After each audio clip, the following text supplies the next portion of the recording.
Hey everyone, and welcome back to another World of Warcraft video. Today we've got a particularly exciting and definitely not very well slept one, because Classic came out last night at 11 PM BST, and it was quite the event. I stayed up all night playing it, and there really just is a lot to talk about, both in terms of the game experience and the first impressions there, but also, and I think a little bit more importantly for tracking the broader story of World of Warcraft, well, just how well it did on a meta perspective, looking at things like Twitch numbers and just its overall performance, because even on that, it seems to have outperformed expectations. First though, let's cover the experience of the launch to fill you in if you weren't there. So, things were getting pretty damn hyped. The servers were beginning to get their queues, rising and rising and rising, but I'd logged in about 2 hours beforehand into the Enter World screen, and I just stayed there. I used Chrome Remote Desktop to keep that client logged in, which, might be a bit of a dirty tactic, but it meant that as soon as it hit 11 PM BST,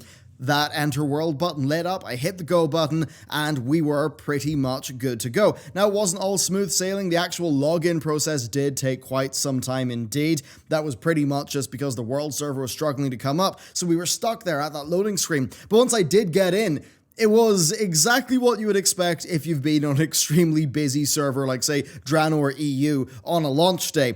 Everyone spawned in my case, in the Valley of Honor, spawned in on top of each other. You couldn't move, and it was a little bit messy. Slowly, though, you would gain the ability to move, and then you would just see you and all of the other many players walking around the place with them sort of, teleporting about in terms of how you could see them. Picking up a quest, well, that was no easy feat. It would take maybe 10 to 20 seconds, and overall it was a pretty janky experience. My experience of going around the Valley of Honor was quite funny. The entire place was just absolutely packed with people, and you've got to remember this too. That was just my layer, because Blizzard are, of course, using layering. There are multiple instances of each server sort of layered on top of each other, and that's one of the things they're using for population control on Classic, and even with that, it felt extremely populated. So that was pretty much the experience, and bear in mind, I'm playing on Shazrath EU. That basically, I suspect that might be the most populous WoW Classic server that exists. I actually saw a report of a 100k queue there. I haven't seen that verified anywhere else, and I do know that it's hit, I think, 25k in terms of its queue size, which is pretty darn insane. So that was the initial experience of the launch, of actually hopping in. Before I talk about the gameplay relating topics here, and actually the experience of playing WoW Classic itself, I want to talk about WoW Classic, the story, and I mean story, as an industry story. What's actually been, going on with it, what that means for the industry, what it means for World of Warcraft, because on that front, it's been, well, pretty colossal. Now, one of our best gauges of interest is Twitch.tv numbers. If something is a big cultural event, then that generally will be reflected quite well on Twitch. And that's where we saw World of Warcraft be basically get one of the highest peaks for a game ever. Now, there are some games like Fortnite that have went past it, but World of Warcraft absolutely is up there. And even in the top channels, we were looking through it, I think, for the last month. Every single channel was a brand until you hit, I think, number 12. Who is number 12? Asmongold, with 286,000 simultaneous viewers, and with World of Warcraft getting 1.1 million viewers. Now, here's the deal. In Battle for Azeroth, World of Warcraft peaked at 580k. For Legion, streaming for World of Warcraft was a good bit smaller. It peaked at about 280k. Now, of course, Legion was better than BFA. It's not like Twitch peak numbers indicates the quality of an expansion or something like that, but it certainly is a gauge of interest that I think is pretty darn relevant. I think especially in comparing BFA to Classic, because they are in a sort of similar time period with a very similar Twitch ecosystem, and I think that's especially the case because we're just off the back of the Eternal Palace. Now, what's really different about WoW Classic, I think what's blindingly obvious from just looking at the performance, is it has went past the Battle for Azeroth player base. It really has. It has captured so many more people, and when you look at Activision Blizzard's earning calls, pretty much their goal has been to engage the upwards of 100 million World of Warcraft accounts that exist. A pretty staggering number of people on this planet have played WoW at some point, and they were essentially running a massive awareness campaign to get people back in. Across gaming news sites all over the world, WoW Classic was actually performing pretty well. You would have tier lists being published by general gaming news websites that normally would not touch World of Warcraft stuff, and that really just does show you how much Classic managed to expand past that base Warcraft audience, which really is, you and me, pretty much. It's really getting the people who don't watch videos like the ones that I make, who typically don't watch the Twitch streams.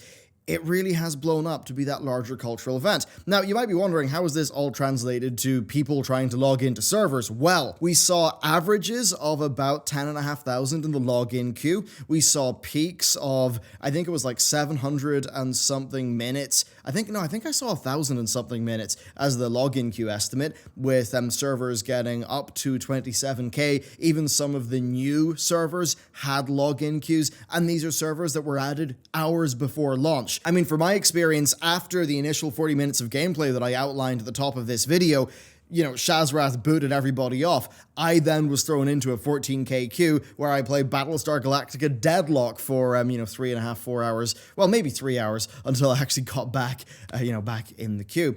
Overall, what this shows us, though, is that Classic has performed extremely well. And I think it always was going to perform well.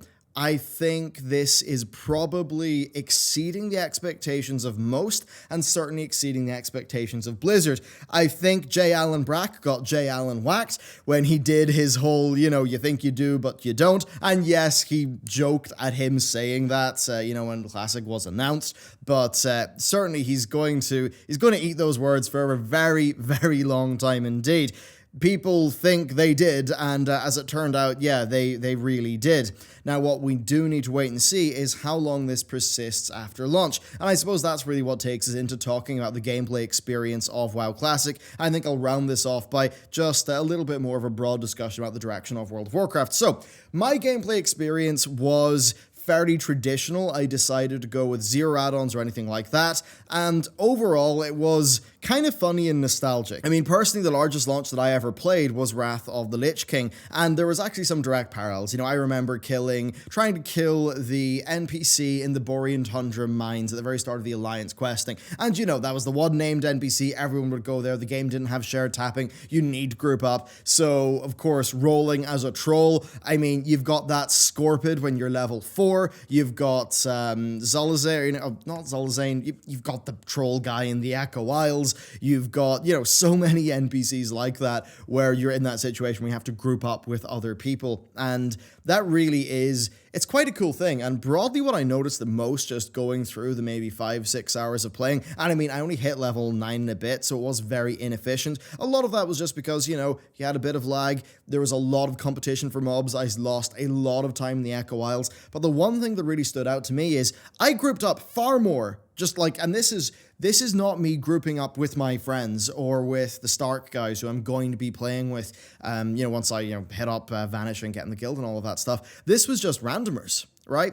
And, it was just bumping into people. You've got a common goal, you group up, away you go. I probably had more social interactions in the 5 or 6 hours of playing Classic over the night there than I would have had in doing your average Battle for Azeroth content. I mean, even sometimes things like doing a mythic dungeon involve just about zero communication with another person. It's almost all automated, whereas here, not really like that. Now, a lot of that is you are forced to group up with other people because, well, not forced, but, the game mechanics heavily do, want you to do that because of, say, the shared tapping on a named mob, or just completing a quest faster, or their whole system where I believe you do kind of get more experience whenever you kill mobs with a group. So, if, I believe the way it works is, if a mob was worth 100 experience, and you were a group of 2 and you both killed that mob, you get 60 each, which would total 120. So it's actually faster to play and just to kill things quickly as a group of players. But just because of all of those things naturally happening, that really has just meant that, yeah, I've been spending more time with people. I've seen more natural, interactions happen.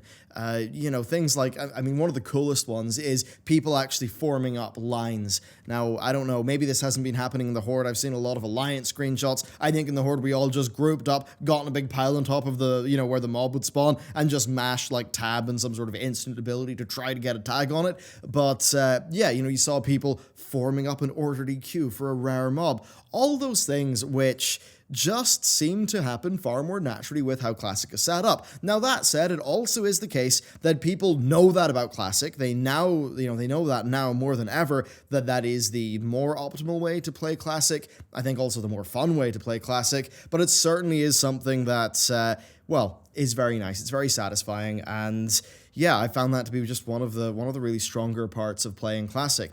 In terms of other aspects, again, just the gameplay of Classic is something that I still find to be really very engaging. I've had more memorable, epic gamer moments, just running around killing scorpids like today than I would have doing any world content in Battle for Azeroth. Why is that? Well, it's really simple stuff. I was questing killing harpies with a mage. Was it a mage or a shaman? I think it was a mage. Yeah, it was a mage. And just because of the harpies like spawning in on top of us, we had some really, really tight calls. I'd kill a mob, I'd go loot it, then another one would spawn on top of me, we get caught out by surprise, I'd concussive shot, they, freeze it, and all of that stuff just... because it's so much more easy for you to die, because you have a more limited toolkit, it just makes, basically what it does is it puts a large focus on the minutiae of the things that you do with your limited toolkit, and I just think that's really very satisfying indeed. It's fundamentally different to Mists of Pandaria gameplay or Battle for Azeroth gameplay, and I've covered the differences in those, I think it was in yesterday's video actually, but yeah, just that gameplay loop I have found to still be really quite satisfying. Just quests, completing them, it feels more meaningful. And I suppose it's like when I'm playing a lot of the BFA stuff, everything is so smooth and fast and streamlined that you kind of just feel like you're going on a treadmill and maybe you'll get some progress thrown at you in the form of getting lucky. Whereas with this, and look, this is something that could totally wear off, it did feel like I was actually progressing. It was slow, but I was actually progressing, and it made a lot of that content, actually just feel more meaningful to do. Now, that said, there still are some of those frustrating quirks left over, absolutely. Things like, say, the crab people that you need to get the eyes off near Echo Isles and them having a really low drop rate. Yeah, that stuff is kind of a little bit frustrating sometimes. I've been able to deal with it just fine. I could totally see why for a lot of people that would be a massive fundamental turnoff, but it's not been a big issue for me. And really for me, I've just enjoyed going through the zones, grouping up with other people, knocking out content, playing as a team, and just really doing that. It's kind of funny, like, if I'm paired up with a priest, I really feel the difference of being paired up with a priest as a hunter. Same goes for a warrior, same goes as a mage.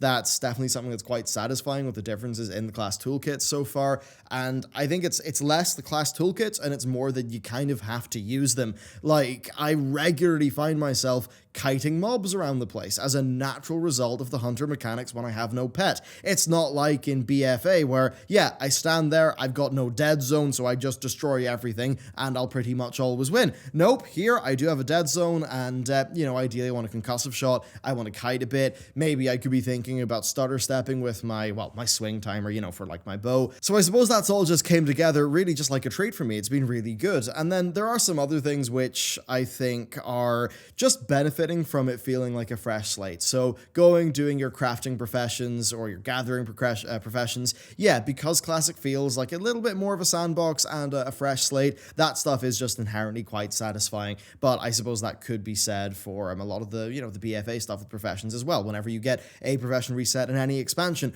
Although that said, I would say that I think the sandboxy elements and just some of the economy of Classic could be more complex and interesting than the BFA stuff. So I'm actually, one of the things I'm the most interested to do in Classic is play the economy. I think that would be, for me anyway, and what I enjoy, that could be a really fun way of playing the game. But yeah, that's pretty much my thoughts from playing Classic in a realistic environment where it's, my character that I care about, that I will be continuing on. The thing I'd like to just sort of end this on is, this has clearly been a massive event. We need to see how, how big it will be over time, but look, at like 5 in the morning here, maybe 6 in the morning, and like, sure, it was launch day, it's a very big day, but there usually would be a large Twitch dip there, and that 1.1 million, like, that was a spike, that was not sustained. But, you know, a lot of why that wasn't sustained is, and I mean, it was kind of funny to watch. It was like, wow, look at Asmongold go. Oh dear, he got disconnected. Now he's in a 17,000 queue and he's went to sleep. What's that? Esfand. Oh, he got disconnected. He's in a massive queue. Now he's went to Walmart to get a blow-up bed so he can sleep beside his computer. Turns out, you know, I think a lot of the viewership draw people kind of got by just the servers going down and things like that over in the US, which would have hit the Twitch numbers. But then just also the fundamentals, it was still getting like 450k, 550k, 600k.